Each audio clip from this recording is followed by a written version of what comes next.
Assalamualaikum warahmatullahi wabarakatuh. Nah, siswa-siswi kelas 8 MTS Babu Salam Aisal, pada pertemuan kali ini kita akan membahas mengenai berpikir kritis dalam generalisasi. Nah, untuk memahami apa itu generalisasi, mari kita sama-sama simak video ini. Ayo Mbak, monggo dijelaskan. Sekarang, kita akan mulai dengan generalisasi, salah satu jenis penalaran induktif. Apa sih generalisasi itu? Jika kita mengambil kesimpulan tentang seluruh kelompok berdasarkan informasi tentang sebagian anggotanya, maka kita melakukan generalisasi. Kelompok bisa berupa sebuah organisasi, suatu suku bangsa, sejenis benda, atau topik tertentu. Sedangkan informasi yang dimaksud bisa berasal dari pengamatan kita sendiri terhadap sebagian anggota kelompok itu, atau dari sumber lain. Namun, dalam generalisasi, informasi yang kita gunakan untuk menilai kelompok sebenarnya tidak lengkap, karena hanya diambil dari sebagian, bukan seluruh anggota kelompok. Karena itu, kesimpulan yang didapat dari generalisasi hanyalah sebuah dugaan, bukan pernyataan yang mutlak benar. Contohnya, mari kita lihat tweet berikut. Tahukah kamu orang Indonesia sangat suka makanan yang pedas? Tweet tersebut membuat kesimpulan umum tentang selera makanan sebuah kelompok, yaitu orang Indonesia. Mungkin si pembuat tweet sering bertemu dengan orang yang suka makanan pedas. Mungkin juga dia banyak menjumpai menu pedas di restoran yang menjual makanan Indonesia. Tapi tidak mungkin kan dia sudah bertanya kepada semua orang Indonesia atau mencoba semua makanan Indonesia. Jadi, untuk menilai sebuah generalisasi, lihatlah sebagai sebuah dugaan. Apakah dugaan ini punya dasar yang kuat? Lalu, bagaimana cara membuat generalisasi yang baik? Pertama-tama, gunakan lebih dari satu contoh. Misalnya, Nana berkata, Pak Bayu menolak membayar iuran sampah bulanan. Penghuni perumahan ini memang sangat kikir.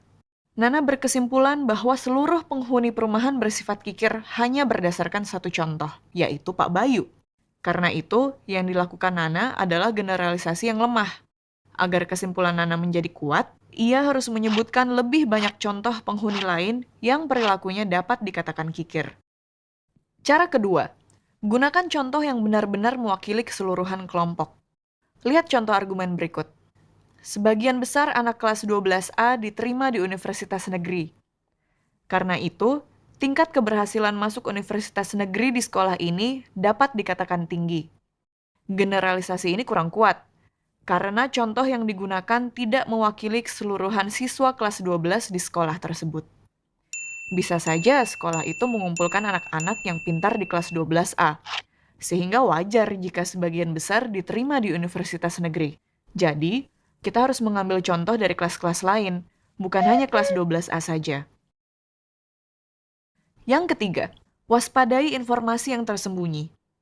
Contohnya, dalam 1 tahun terakhir, ratusan orang meninggal akibat kecelakaan bus. Karena itu, bus bukanlah alat transportasi yang aman. Sekilas, argumen itu tampak kuat, karena angka ratusan terdengar sangat besar. Tetapi, jika kita tahu bahwa ada belasan juta orang yang menggunakan bus dengan selamat selama 1 tahun terakhir, maka persepsi kita juga akan berubah. Dengan kata lain, seharusnya argumen ini menggunakan perbandingan antara jumlah korban kecelakaan dan yang bepergian dengan selamat. Tapi hanya satu faktor saja yang disebutkan di sini. Cara terakhir, ujilah sebuah generalisasi dengan menemukan contoh yang berlawanan. Contoh yang berlawanan adalah informasi yang bertentangan dengan generalisasi kita. Walaupun bertentangan, ia tidak akan memperlemah argumen. Sebaliknya, dengan memperhitungkan contoh yang bertentangan, argumen kita justru akan menguat. Misalnya, perhatikan contoh berikut. Pemain sepak bola Liga Inggris digaji sangat tinggi. Ini adalah generalisasi yang lemah, karena kita tahu bahwa Liga Inggris terdiri dari banyak divisi. Dan hanya pemain klub divisi atas saja yang digaji sangat tinggi. Oleh karena itu, generalisasi yang lebih kuat adalah umumnya pemain sepak bola Liga Inggris digaji sangat tinggi, kecuali pemain dari klub-klub divisi bawah. Dengan kata umumnya dan kecuali, kita mempersempit kesimpulan kita sekaligus memperkuatnya. Berikut rangkuman cara-cara membuat generalisasi yang kuat dan meyakinkan.